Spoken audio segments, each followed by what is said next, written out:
ఇగో ఈరోజు నేను అల్లం అండి అల్లం వెలుపుతుండా వెళ్ళిపోయాలి వెళ్ళిపోయినాము. నేను కొన్ని వెళ్ళిపోయినా పిల్లలు కొన్ని వెళ్ళిపోయిన ఇక ఉన్నాయి. ఇంకా అల్లం ఉంది చూడండి. అల్లం ఒకటి కడిగేసిన మంచిగా కడిగిన నిన్న. ఇక ఇలా ఉంది. ఇది మొత్తం గీరాలండి. ఇప్పుడు గీరేసి ఇప్పుడు దీన్ని నూరు పెట్టుకుందామని ఈరోజుకి రేపు ఒక పొద్దులు స్టార్ట్ ఉన్నాయండి. ఈరోజు బయదేశంలో ఉందంట. రేపు ఒక పొద్దులు స్టార్ట్ ఉన్నాయి. అందుకనే రేపటి నుంచి ఒక పొద్దులు ఉంటాం.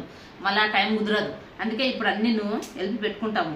నూరుతో వెళ్పుతా. ఇది వెళ్ళపనికి ఇప్పుడైతే కూర్చుని అన్నం తిన్నాము. అన్నం తినేసి కూకొని ఇప్పుడు వెళ్పుదామని ఇగో ఇట్లా గీరిసి చిన్న చిన్న కోసేస్తే ఇది ఏమవుతుందంటే తొందరగా ఇది అవుతుంది.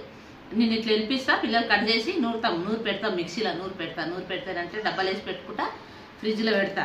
ఎందుకంటే నేను నల్ల కాకుండా ఏం చేస్తా అంటే నిమ్మకాయలు వేస్తా. కొంచెం నిమ్మకాయలు విండేస్తే అల్లం వెల్లిపాయ కొద్దిగా నల్ల కాదు, తెల్లగా ఉంటుంది. అట్లా ఏం చేస్తాను నేను ఎప్పుడు కోసి పెట్టి ఇది మొత్తం నూరు పెట్టినాక నిమ్మకాయలు విండి వేసి పెడతా. ఫ్రిడ్జ్లో పెడతా. కొంచెం డబ్బాలు వేస్తా. మాంసం వేసి ఆ డబ్బాలు వేసి నూరు ఫ్రిడ్జ్లో పెడతా. ఇప్పుడు ఇవన్నీ వెలిపి పెట్టి నూరు వేసుకుంటాం. ఇప్పుడు నూరు పెడితే పిల్లలు ఉండాలి ఇంటికని హాఫ్ డే స్కూల్కి వచ్చిండ్రు. ఒక పూట వచ్చింది మా పిల్లలు. మా చిన్నమ్మ అయితే లేదు, ఇప్పుడు వెళ్ళిపోయింది. ఇట్లా గీరి మొత్తం గీరేసి నూరే వరకు ఇది అయిపోతుంది మొత్తం.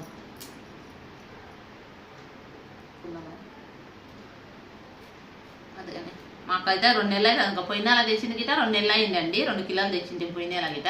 మా పాపనే తెచ్చింది.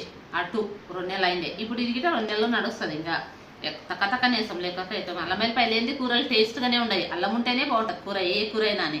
అందుకని నేను అల్లం వెల్లిపాయనే ఇది నూరు పెట్టుకుంటాం. ఎప్పుడు 2 కిలోలు అట్లా తెచ్చుకుంటాము, నూరు పెట్టుకుంటాము. మొన్న మా ఆయన ఇక్కడ గల్లీలో వచ్చిండే 100 రూపాయల కిలోనే వెల్లిపాయలు గిట బాగున్నాయి చూడండి. పెద్దగా ఉండవు. ఇగో 120కి 2 కిలోలు అన్నాడు. అవి వెల్లిపాయలు చిన్న ఉన్నాయంట, తెచ్చిలేడు.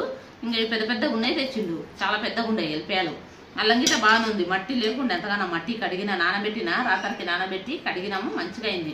వెళ్ళిపోయింది మొత్తం వెళ్ళిపోయింది. ఇది నిన్న కడిగేసి నూరు పెట్టుకుందాంలే అని ఇప్పుడు అంతా గీరి పెడితే నూరితే ఈరోజు మొత్తం నూరు పెట్టాలి దాన్ని. లేకపోతే ఇది ఎండిపోయినాయి. ఇదికి వెళ్ళిపోయాలి చూడండి. మొన్న రాత్రి వెళ్ళి పెట్టినాము, ఎండిపోయినట్లు అయిపోయినాయి. ఎక్కువ రోజులు పెడితే ఖరాబ్ గీత అయిపోతాయి. ఇవి అట్లే ఉంటుంది అంతే. ఇదికి ఎండిపోయినట్లు అయిపోయినాయి. ఇప్పుడు నీళ్ళు వేసి ఇది మొత్తం కలిపి నూరు పెడతా, ఫ్రిడ్జ్లో పెడతా. ఇక మళ్ళీ సాయంత్రం రొట్టెలు అవి చేసుకోవాలి మేము. సరే ఫ్రెండ్స్, మా ఛానల్ని చూడండి, సబ్స్క్రైబ్ చేయండి. బాయ్.